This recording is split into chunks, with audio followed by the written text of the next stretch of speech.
Breaking today, Israeli Prime Minister Benjamin Netanyahu reportedly directing his military to prepare for intense fighting to resume in Lebanon if Hezbollah violates a ceasefire that started less than 48 hours ago. Both sides already allege the truce has been broken, with the IDF today striking a rocket facility in southern Lebanon and firing on what they called suspects driving in that same region.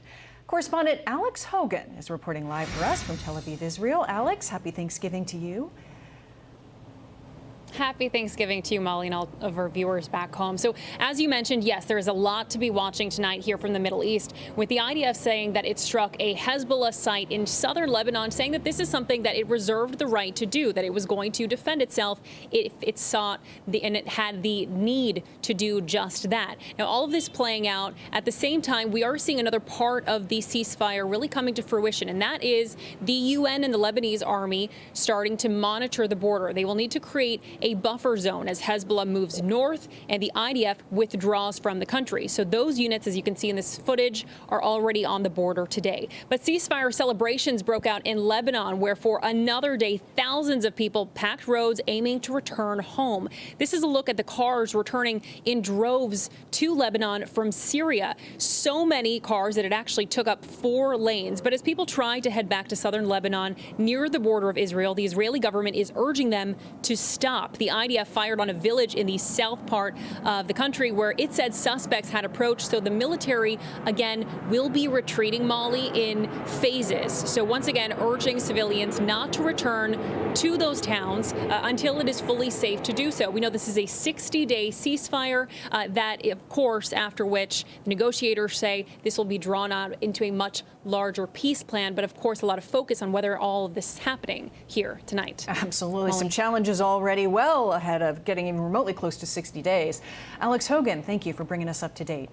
Let's head now. We're going to bring in Adam Boehler, who helped negotiate the Abraham Accords between Israel and Arab states during the first Trump administration. Sir, thank you for joining us on this Thanksgiving Day. We appreciate you giving us your expertise and a little bit of your time on a holiday. Greatly appreciated. Thanks, If we start and we talk about this deal, less than 48 hours, and it seems that it's already hit more than a snag, that in essence, perhaps it's not holding on. And we already know that Israel has struck a number of targets. We actually have a map here to pop up. But so soon after the agreement was reached, are you at all surprised that this has happened? I'm not surprised because what's going to happen right away is Hezbollah is going to test it. And I think what's really important about what Israel did just there is to let them know you're not going to go back to business as usual. So the moment they see it, when they see rockets coming together, people starting to work on it, they're going to take it out. So I actually think, in a way, it preserves the peace or the potential for those people that we saw in those trucks coming home. You know, when the deal was first struck, President Biden had some hopes and advertised some hopes that this could lead to a broader peace in the region. There's a headline, actually, in the New York Times from just earlier this week. U.S. envoy who helped broker Israel the Lebanon ceasefire, the New York Times. Biden hopes to parlay Lebanon ceasefire into a broader regional peace. However brief it seems that the ceasefire held for the 48 hours, and perhaps it's still kind of in the works and still going, is this a signal that there's progress being made?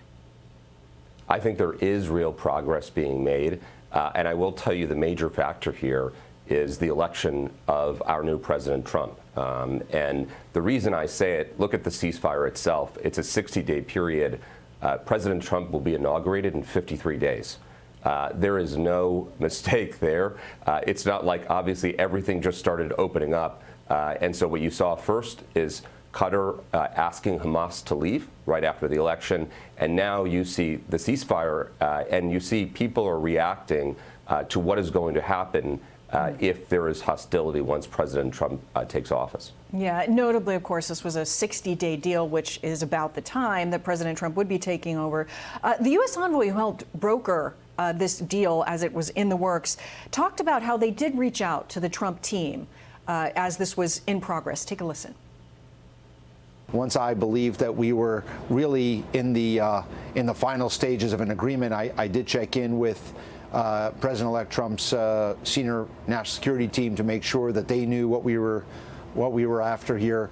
And I think, again, if there was an agreement that's in the interest of Israel, in the interest of Lebanon than it is clearly in the national security interest of the United States. We felt that way.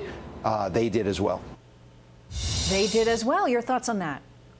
I think it's great. I think it shows that somebody like President Trump isn't about partisan politics in an issue as important as that. I think it's very smart that the Biden administration coordinated with our national security advisor, Mike Waltz, who's a friend, who's fantastic. And I think it's exactly what they should do. So I think if it's a win for Biden, great, because it's not about the win for Biden. It's about what's going to happen going forward as President Trump pulls the country together. And so I think that's great they coordinate. It's exactly what they should do. Yeah, never to be forgotten, and certainly not on Thanksgiving Day. There are still American hostages being held in Gaza. Does this advancing deal that is in the works with Hezbollah signal potentially something could finally be done to draw the conflict in Gaza to a close? You know, the moment that President Trump was elected, I knew that there was a possibility. And American hostages, and thank you for showing the pictures of those hostages and talking about them, because we need to bring our people home. And I know it's a top priority of the president, not just in Gaza, but we have hostages all over the world. But I think there is a real possibility to bring our citizens home now.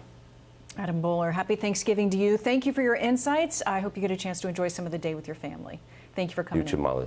I'm Steve Ducey. I'm Brian Kilmeade. And I'm Ainsley Earhart. And click here to subscribe to the Fox News YouTube page to catch our hottest interviews and most compelling analysis.